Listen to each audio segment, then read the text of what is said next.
بسم اللہ الرحمن الرحیم۔ السلام علیکم پیارے بچوں، کیسے ہیں آپ؟ یقیناً ٹھیک ہوں گے، تندرست ہوں گے۔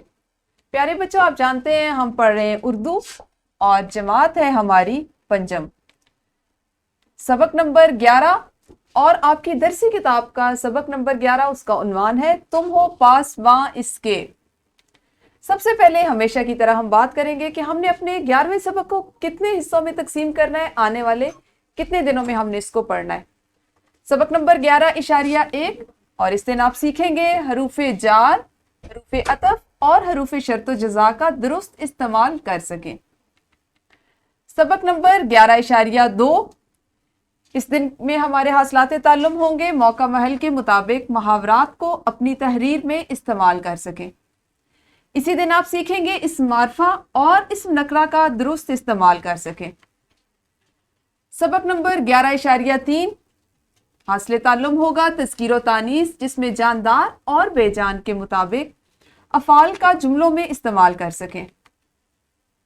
سبق نمبر 11.4 متن، جس میں نظم و نثر میں سے کچھ بھی شامل ہو سکتا ہے، اس کو پڑھ کر سوالات کے جوابات تحریر کر سکیں، یعنی لکھ سکیں، نظم کو نثر میں تبدیل کر سکیں، حافظے میں یعنی یادداشت میں موجود نظم اور اشعار لے اور آہنگ سے سنا سکیں۔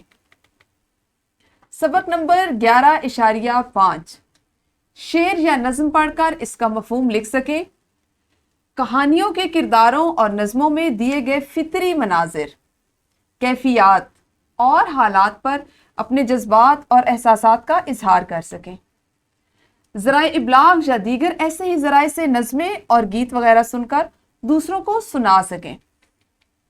یوں آنے والے 5 دنوں میں یعنی اگلے پورے ہفتے میں ہم اپنے 11ویں سبق کو تم ہو پاسباں اس کو مکمل کریں گے، مختلف چیزیں سیکھیں گے، مختلف سرگرمیاں جس میں آپ سننے، بولنے اور سیکھنے کی صلاحیتوں میں اضافہ ہوگا، ان کو کریں گے، اور یوں ہمارا یہ 11واں سبق بھی اپنے معمول کے مطابق جو ہم نے گزشتہ اسباق پڑھے ان کی طرح سے مکمل ہوگا۔ تو کل ملیں گے اس سبق کو پہلے حصے میں مکمل کرنے کے لیے۔ اس وقت تک آپ سب اپنا خیال رکھیے۔ اللہ حافظ، شکریہ۔